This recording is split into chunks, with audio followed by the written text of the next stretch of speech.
welcome to God's 5 Minutes with Pastor Ed Wilson.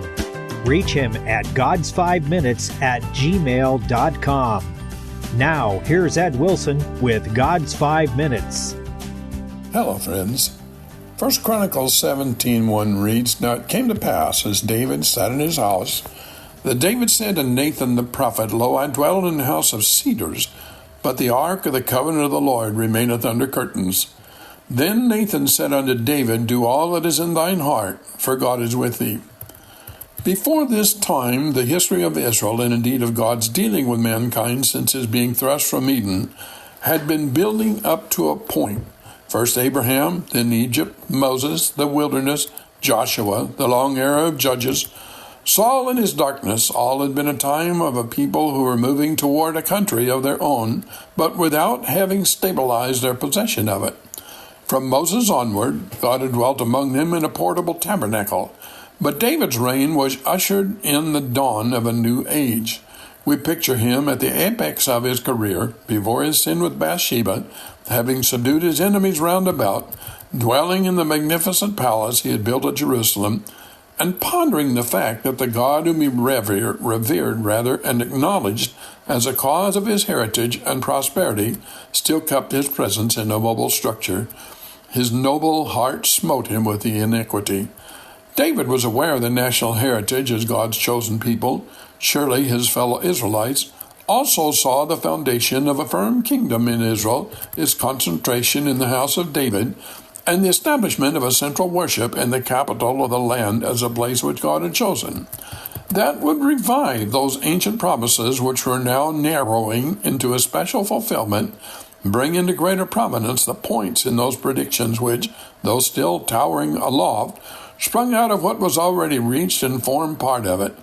A never-ending kingdom, a never-passing king, a sanctuary never to be abolished.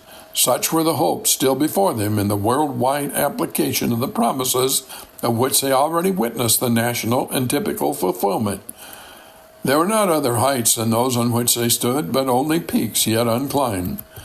Nathan responded by a full approval of the king's unspoken purpose, but he was using his own human understanding. That night, God spoke to him, approving David's motive but delaying his plan.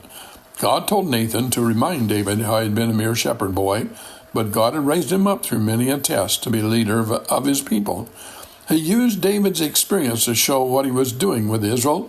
I will ordain a place for my people Israel, and will plant them, and they shall dwell in their place, and shall be moved no more. Neither shall the children of wickedness waste them any more, as at the beginning. In this promised, secured place, God would sanction the impending change from a portable sanctuary to a magnificent temple, and with it a fuller dispensation of his dealings with his people. Such a temple could not be accepted at the hands of men of war, as David had been. It must be the work of a man of peace, Solomon, for the entire temple was really only a symbol of the Prince of Peace. And this house for God was to be a sanctuary and a house of prayer for all people. It was not so much that David needed to build a house for God, as that God was building one for David, and likewise for all Israel. In just this manner, God must always build a house for us before we can build one for him. Those old temple stones cast long shadows, for they stood on promises, finding only partial fulfillment in the shepherd boy with his human descendants. Their deeper meanings were the basis for the ministry of Jesus Christ, as the Gospels so frequently point out, and their final culmination stretches beyond the stars into the final greatest hope of all our race, for they point to the King of Kings and his eternal kingdom, his royal court, a place beyond pain and tears, a place of eternal blessing.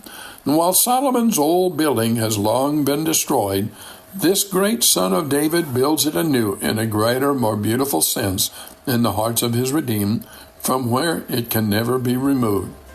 Have you talked to God today? You have been listening to God's 5 Minutes with Pastor Ed Wilson. Reach him by email at GodsFiveMinutes@gmail.com.